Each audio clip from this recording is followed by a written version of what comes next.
Okay, this video is about male-female differences. And here's a picture of me when I was in college. Here's a picture of a beautiful young lady. And the differences are rather obvious. The male is much more muscular in the shoulders, the upper body.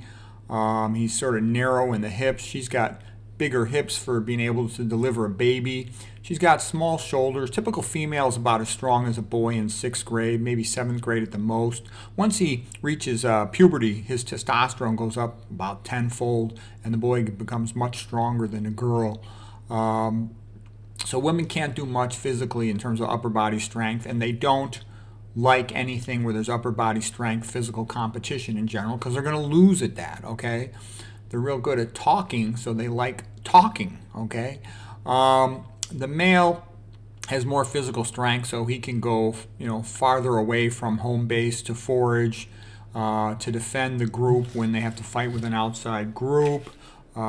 He's more able to hunt bigger animals and, again, forage a field. So that's things characteristic of men. It wouldn't make sense for a woman to have big bulky shoulders because she only needs enough strength to control her sons until they hit puberty. Then they go off with the men and do things that men do.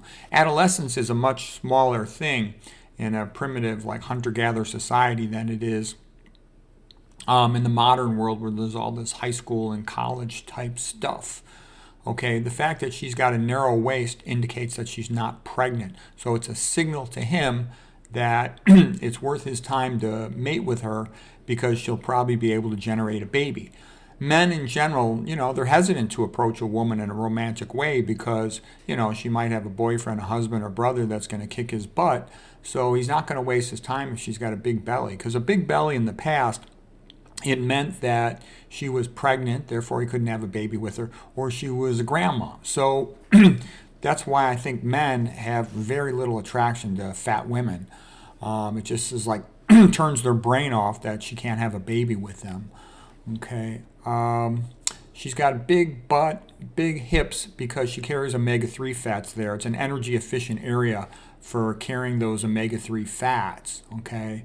She's got breasts, that's what a man has. A man has a Johnson, down here is package. A woman has breasts and she's got a Virginia. Okay, her breasts, are also a signal once they're developed. They're small before she's pre-pubertal, so it's a sign she can't have babies. They're bigger once she has reached puberty, and it's a signal to the man that she's fertile. Okay. So also when her breasts are bigger and they're a little bit close together, it's almost like she's got a butt on her chest, her cleavage, and that is sexually attractive, okay? Her lips are a little full when she's in her premenopausal, fertile reproductive phase of life.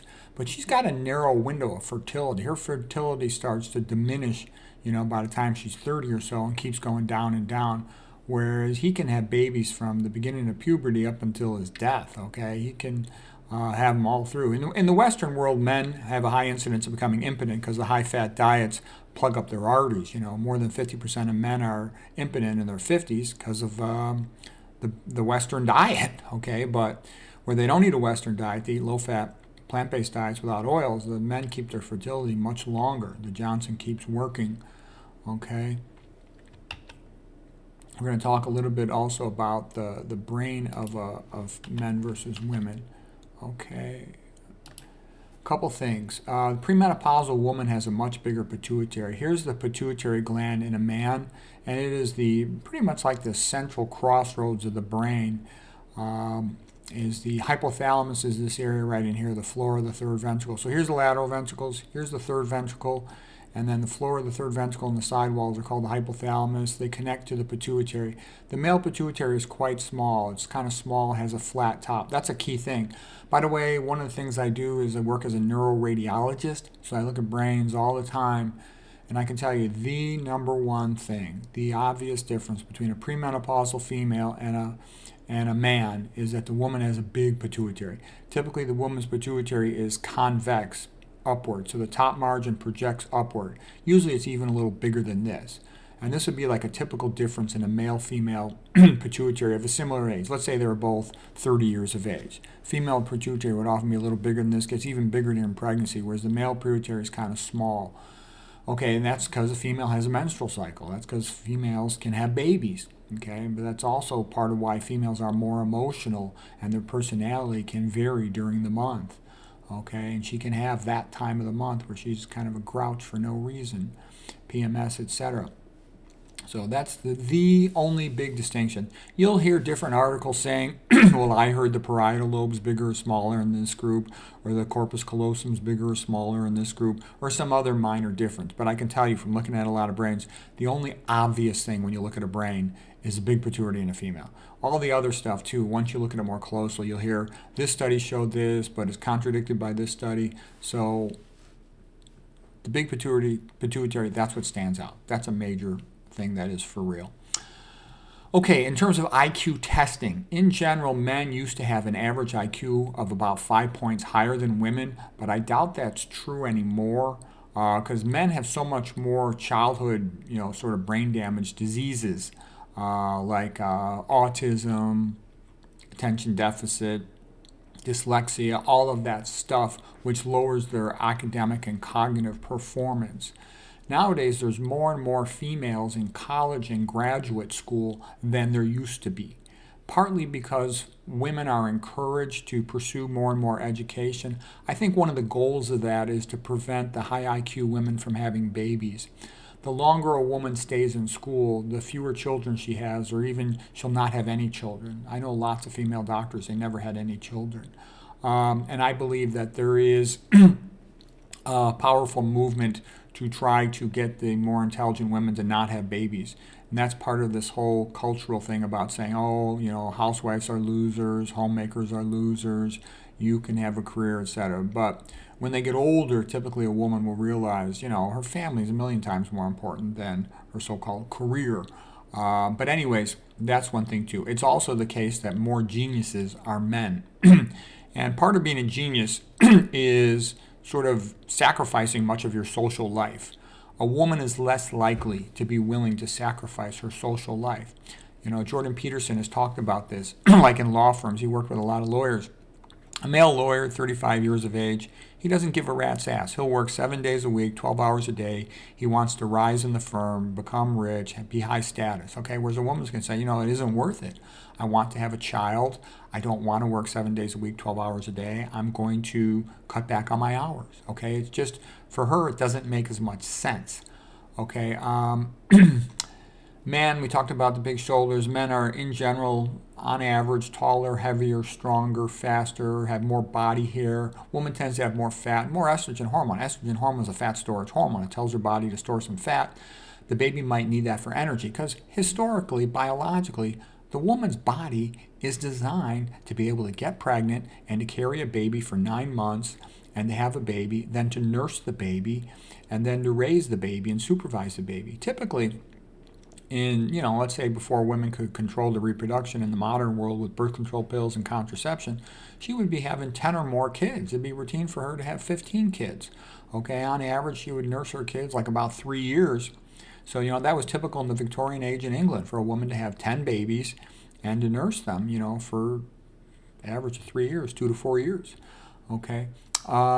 Other things about men. Men have a deeper voice. They're stronger to hunt and to fight. They're the warriors, so to speak. A lady named Joyce Benenson wrote a book called Worriers and Warriors. It's a pretty good book. So she says men are warriors. They're willing to go fight. Men are more altruistic than women. Okay, women care about themselves and their family and their kids. They care about their kids a lot more than their husband. Okay, women don't care as much as men do about their group in general. Okay, a guy is willing to go fight, risk his life and die, as Joyce Benenson says, even for other men who he doesn't like or doesn't really know or care about that much, as long as they're part of his group, whatever that group might be.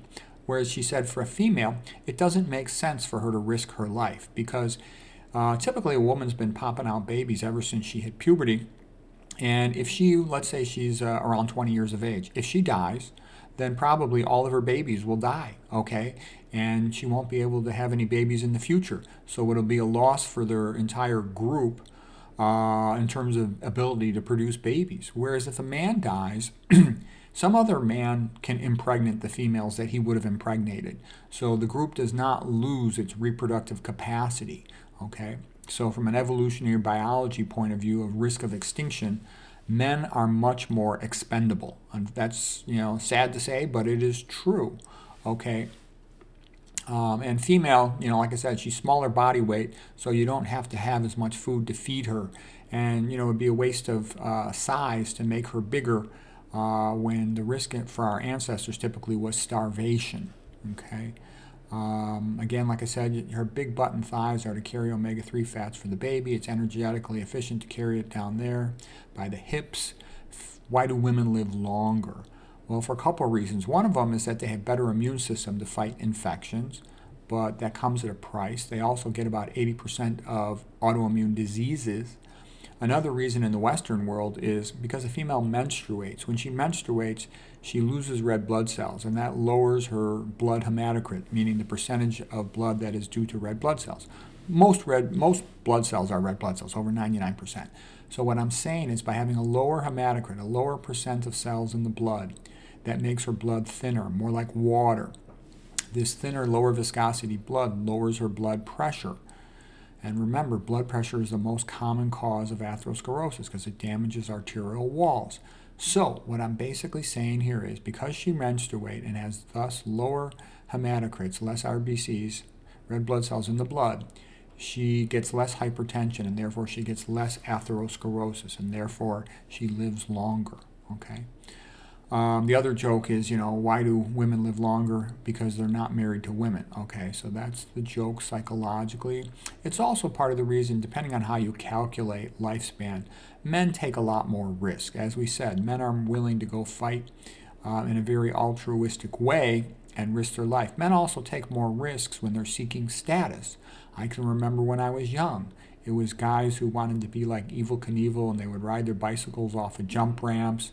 They would speed in their cars. They would do all kinds of things, take risks that women would not do. They'd sometimes challenge other men to fights. They would do things that are relatively a little bit crazy.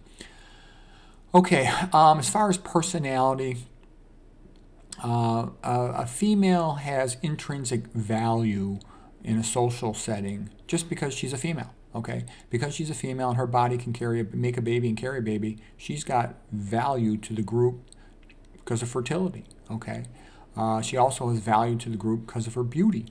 And men want sex a lot more than women. Don't let anybody tell you that it's any different. The old joke was that a woman might say, oh, I really like sex after a nice dinner and a nice movie with a guy I really like. I really enjoy it. Okay, whereas guys will tell me stuff like, I like her, I would bang her on the bathroom floor while my friend was taking a dump. And I know that's vulgar, but that also is a pretty good difference in how men and women talk about sex. Men love sex. Men will take tremendous risks and do crazy things in order to obtain sex from a woman that they are attracted to. For women, sex is much more risky. They're the one that carry that baby for 9 months. They're the one that's going to have to raise that baby. So they're more careful than they used to be. They're more careful than men about sleeping. But women nowadays are much more promiscuous than they used to be, and that's because they've got control of their reproduction with birth control pills, condoms, and, getting rid of the pregnancy in what ways. Okay, let's see. Men do not have intrinsic value in comparison with women. Men have to work very hard to build status in their group, whatever it might be, to rise in the male hierarchy. And if a male does not do that, he will not be able to attract a female or have kids. Women want a man who's higher status than themselves, at least equal, preferably higher status. And women have a tendency towards what is called hypergamy or hypergamy.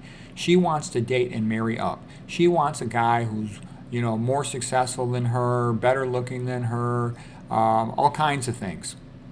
Whereas men have what is called hypogamy. They'll often date and marry down. The man will often trade wealth, status, experience for her youth, beauty, and fertility. That is a very common thing, whereas a female won't do that. Okay? And that's also why sometimes a high status female with lots of education, like these female doctors, and I know a bunch of them, and some of them are quite cute too, they never got married. They don't even have a boyfriend. They don't have any children. Okay, they're going to end up lonely old cat lady spinsters. And partly it's because it's hard for them to accept marrying a man of lower status, but the men of equal or higher status have already got a woman and don't want them.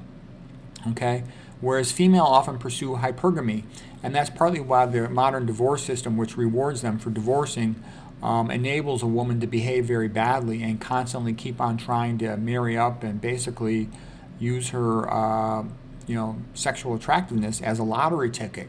But they often end up paying a high price when they do that. Quite often what I have seen is it's very damaging to their children. So they might have financially benefited, but they've left a wake of disaster in their path, especially their children. Their children often really do much worse than is expected when women behave that way. Men have more attention deficit disorder, more dyslexia, more autism spectrum disorder, more antisocial personality disorder. They're more likely to be criminals, more likely to be alcoholics, IV drug addicts, all of that stuff. They sort of given up on themselves. Female are more likely to have episodes of depression, clinical depression. They're more afraid of things in general. They're worriers. Like I said, it doesn't make sense for a female to risk her life, so they're less risk takers.